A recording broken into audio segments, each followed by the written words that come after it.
Assalomu alaykum va rahmatullohi va barakatuh. Hozir men sizlarga chiroyli tilni bildirmoqchiman. Men tilagim shuki, ey Allohim, barcha bolalarni kasal qilmagin. Dunyodagi kasalliklarni yo'q qilgin. Tezroq maktab bog'chalarga boringlar. Hammani o'z panohingda asragin. Hamma hayit bayramigacha tuzalib qolishini Allohdan so'rayman.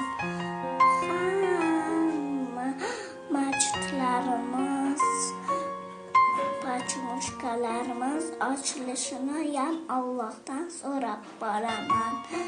Hamma dunyolarda hamma kasalliklar yo'q bo'lishini Allohdan so'rab qolaman. Bu sinovlardan xayrli o'tishimizning nasib qilgin.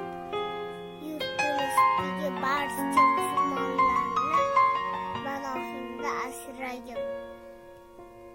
Yomon kasalliklarni bizdan nari qilgin.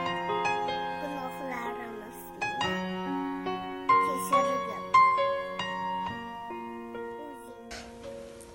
Allohim butun dunyoga tarqagan kasalliklarni o'zing shifo bergin, kasallikka shifo bergin.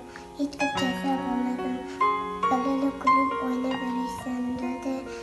Adalarimiz masjidga chiqsin, masjidlar ochilsin.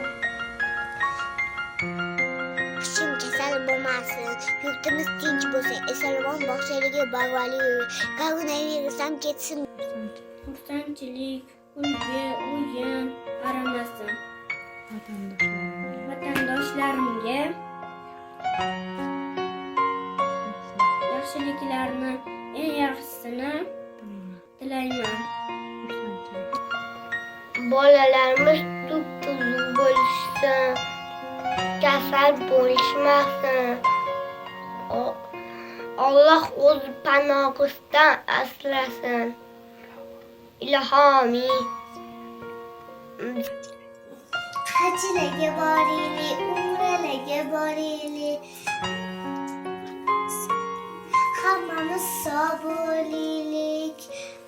Yurtimiz tinch bo'lsin. Yurtimizga tinchlik, xotirjamlikni bergan Allohim. Yaqinliklar ketib, maktabimizga borib ilmlarni olib kelishimizni so'radik. Allohim, ilohim tez maktabimiz ochilsin.